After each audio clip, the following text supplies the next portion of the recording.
नमस्कार दोस्तों, पहाड़ी फैक्टर चैनल में आप सभी का स्वागत है। मैं आशा करता हूं आप सभी सुखी होंगे, स्वस्थ होंगे।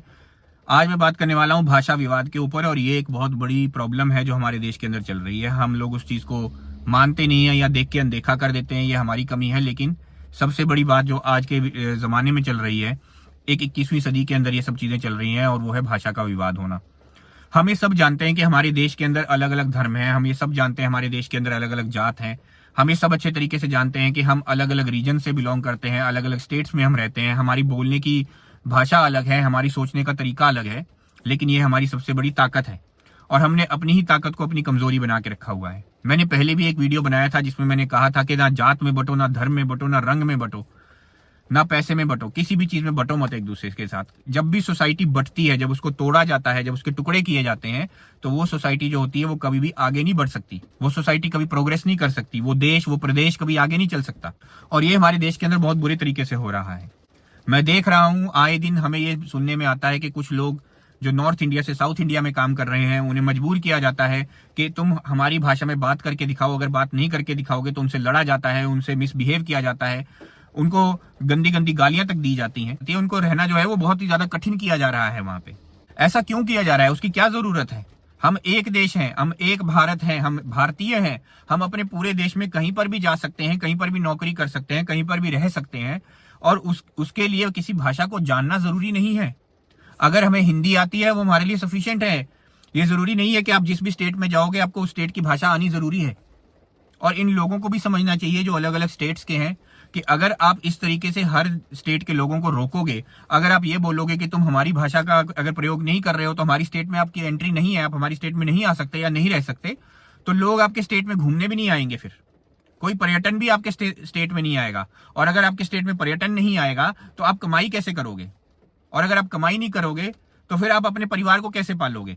तो इस तरह की बातें करना बेवकूफी है। और ये जो सरकारें हैं इन स्टेट्स की, वो क्या कर रही हैं? वो सोई हुई है। वो इस तरह का क्यों लॉ नहीं बनाती कि इस तरह की कोई बात जो है नहीं की जाएगी। अगर कोई व्यक्ति इस तरह की बात कर रहा है या इस तरह से किसी को फोर्स कर रहा है तो वो क्राइम के श्रेणी में डाला जाए। ऐसा क्यों नहीं हो रहा? ये गलत बात है। इसका मतलब ये है कि कोई अगर हमारी स्टेट में आता है, किसी और स्टेट से अगर कोई हमारी स्टेट में आकर के रह रहा है, तो क्या हम भी उन्हें निकालना शुरू कर दें? क्या हम भी उनको ये बोलना शुरू कर दें कि तुम पहाड़ी में बात नहीं करोगे तो तुम हमारी स्टेट में नहीं आ सकते? क्या हम भी इस तरीके से करना शुरू कर दें? फिर अगर हम इस तरीके से शुरू करने लगेंगे तो क्या हमारे देश के अंदर हर छोटा जो स्टेट है वो एक अपना देश नहीं बन जाएगा? तो अपने देश की तरह ही सब रहने लग जाओगे ना आप। भारत के अंदर आप छोटे छोटे प्रांत, छोटे छोटे कस्बे बना लोगे, और आप अपने छोटे कस्बे और प्रांत बना करके कहोगे कि हमारे प्रांत में, हमारे कस्बे में तो इसी तरीके से बात होगी। जो नहीं कर सकेगा वो बाहर जाएगा। तो क्या आप अपना देश बना रहे हो?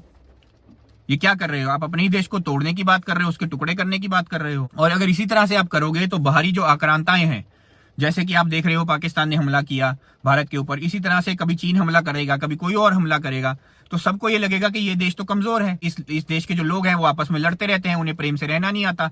इस देश के लोग जो है वो बटे हुए हैं, पहले से ही बटे हुए हैं, कि कोई जात में बटा हुआ है, कोई धर्म में बटा हुआ है, कोई रंग में बटा हुआ है, कोई पैसों से बटा हुआ है, और अब भाषा से भी बटे हुए हैं। तो इनको तो लड़ाना बहुत आसान है। तो कोई भी झूठी खबर फैला दो, कोई सोशल मीडिया पे झूठी बात फैला दो और इनको आपस में लड़ा दो। इसी तरीके से लोग करेंगे बिहेव हमारे साथ। वो हम पे राज करेंगे हमें तोड़ के। क्या आप उसी तरफ वापस जाना चाहते हो कि जो अंग्रेजों ने हमारे साथ किया था, डिवाइड एंड रूल? क्या आप चाहते हो कि लोग हमें डिवाइड करें और हम पर रूल करें? क्या हम वहीं जा रहे हैं दोबारा से? और ये मैं बहुत बार देख चुका हूं। महाराष्ट्र में भी यही होता है कि महाराष्ट्र में आप आए हो, मराठी बोलो। अरे नहीं आती है किसी को मराठी तो वो क्यों बोलेगा जबरदस्ती मराठी? नहीं आती है किसी को कन्नड़, या नहीं आती है किसी को तमिल या तेलुगु, नहीं आती है भाषा, तो क्या करेगा वो? क्या वो आपके पास आ नहीं सकता? क्या वो आपके प्रदेश में नहीं आ सकता? अगर उसको कोई काम है तो क्या आपके प्रदेश में काम करने नहीं आएगा वो? ये क्या बेहुदा बात है। और जब फैसिलिटी लेनी होती है तो आपको ये बात याद रखनी चाहिए कि जो सरकारें हैं वो दिल्ली से चलती हैं। दिल्ली हमारी जो देश की है राजधानी है, वहां से चलती है सरकारें। और हमारी जो सरकारें हैं वो दो ही भाषा में चल रही हैं, या हिंदी में चल रही है या अंग्रेजी में चल रही है। तो जब इन दो भाषाओं में हमारी सरकारें चल रही हैं, देश के सेंट्रल प्लेस दिल्ली से चल रही हैं, तो क्या वहां से जब पैसा आता है तब आप ये बात बोलते हो कि ये जो पैसा आया है ये तो दिल्ली से आया है तो हम नहीं लेंगे? या जब कोई फैसिलिटी आपको दी जाती है तब तो आप नहीं बोलते हो कि ये जो फैसिलिटी है ये तो भाषा देख करके दी जानी चाहिए, या फिर रीजन देख करके दी जानी चाहिए, या स्टेट देख करके दी जानी चाहिए? तब तो आप बोलते नहीं हो। तब तो आपको कोई फायदा दिखता है, तब आपको कोई फैसिलिटी दिखती है तो वो बहुत बढ़िया लगता है आपको। तो क्या आम व्यक्ति को तंग करने के लिए ही आपके दिमाग में जो है इस तरह की बातें आती हैं? और अगर इतने ही मजबूत हो, अगर आप इतने ही अपने आप को मर्द समझते हो ये सब चीजें करके, तो जाओ ना यार, बॉर्डर पे जाओ, बॉर्डर पे जाकर के लड़ो, जाओ लड़ो उन लोगों से जो हमारे देश के अंदर गंदी आंख रखते हैं। वहां तो हिम्मत नहीं है जाने की। तो इस तरह की बातें करना सही नहीं है, बेकार बात है ये, इस तरह की बातें करना।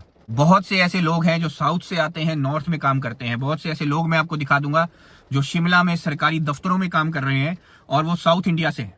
तो क्या हम उन्हें रोक दें? क्या उनको नौकरी से निकाल दें? बहुत से ऐसे बच्चे हैं जो नॉर्थ इंडिया में पढ़ रहे हैं, जो साउथ इंडिया के जो है उनके माँ बाप बिलोंग करते हैं, साउथ से उनका जो है ताल्लुक है, तो क्या उनको निकाल दिया जाए? बहुत से ऐसे मजदूर हैं, बहुत से ऐसे व्यापारी हैं जो अपने व्यापार के लिए जो इन स्टेट्स के अंदर आते हैं, तो क्या उनको ना आने दिया जाए स्टेट के अंदर? क्या उनको मना कर दिया जाए कि आप कुछ मत बेचो? क्या आप ये अच्छे तरीके से जानते हो कि आप जो वहाँ टेक्नोलॉजी बना रहे हो साउथ इंडिया के अंदर, जगह के में रोज लड़ाई चल रही है भाषा को लेकर के, उस जगह के अंदर जो आईटी कंपनीज चल रही हैं, जो आईटी का हब बना पड़ा है, वो क्या आप जानते हो कि उसमें कितने नॉर्थ इंडियंस काम कर रहे हैं? और अगर वो नॉर्थ इंडियंस काम नहीं करेंगे तो वो आईटी कंपनी कितनी बुरी तरीके से सफर करेंगी? क्या आप जानते हैं कि वो जो पूरे का पूरा जो आईटी हब है वो बैठ जाएगा? क्या आप ये अच्छी तरीके से जानते हो और समझते हो कि जो चीजें आप बनाते हो, जो चीजें आपकी वहां बनती हैं, जो जिनको आप मार्केट करते हो, अलग अलग जगह बेचते हो, डिस्ट्रीब्यूट करते हो, 30 से 40% का जो हिस्सा है वो नॉर्थ इंडियंस खरीदते हैं उन चीजों को। और इस तरह की हरकतें करना बहुत बेकार है, शर्मनाक है। और मुझे तो ये समझ नहीं आती कि सरकारें क्या कर रही हैं, सिवाय वोट बैंक पॉलिटिक्स के। और इसके अलावा उनको कुछ और करना भी आता है? या सिर्फ और सिर्फ अपनी एडवर्टाइजमेंट करने के, या जगह जगह टीवी पे अपनी नहीं नाम चलाने का, जगह जगह हर एक जगह चाटुकारिता करने के बजाय कुछ और काम भी आता है किसी को? तो सही तरफ अपना ध्यान रखो, सही तरफ अपना काम करो। और मैं आप सभी से ये कहता हूँ, मेरे बहुत अच्छे दोस्त हैं जो साउथ इंडिया में भी रहते हैं, मेरे साथ काम करते हैं, और वो बहुत अच्छे लोग हैं। जो आम जनता है वो बहुत अच्छी है। ये इस तरह की बातें, इस तरह की हरकतें जो चंद लोग फैलाते हैं समाज के अंदर, उनको आपको सबको मिलकर रोकना चाहिए। आप सब मिल करके, जो साउथ के लोग हैं, जो साउथ इंडिया के हैं या महाराष्ट्र के हैं या अलग अलग स्टेट्स के जो लोग हैं, अपने अपने स्टेट में ये बात करो, सब ये उठ करके ये आवाज उठाओ कि इस तरह की हरकतें हमारे स्टेट के अंदर नहीं होनी चाहिए। भाषा की मजबूरी किसी के लिए नहीं होनी चाहिए। सब अपना आराम से रहें। प्रेम से जब तक आप रहना नहीं सीखोगे, एक भारत बनकर रहना नहीं सीखोगे, एक भारतीय की तरह रहना नहीं सीखोगे, तब तक आपको जो है कभी उद्धार नहीं होगा, तब तक आप आगे नहीं बढ़ पाओगे, तब तक आप प्रोग्रेस नहीं कर पाओगे, तब तक आप कुछ भी नहीं कर पाओगे अपने जीवन के अंदर।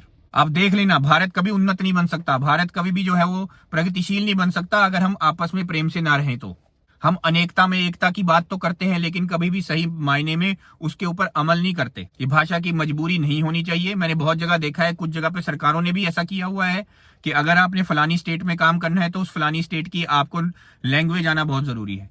जैसे महाराष्ट्र में मराठी आना बहुत ज्यादा जरूरी है, उसी तरीके से पंजाब में पंजाबी आना बहुत जरूरी है, नहीं तो वो आपको सरकारी नौकरी भी नहीं देते। तो इस तरह की हरकतें भी जो है वो सरकारों को भी बंद करनी चाहिए। ये बहुत बुरी बात है। पहले ही हमारे देश के अंदर आरक्षण बहुत बुरे तरीके से चल रहा है। आरक्षण की वजह से जनरल कैटेगरी का व्यक्ति पहले ही बेचारा जो है वो तकलीफ सह रहा है।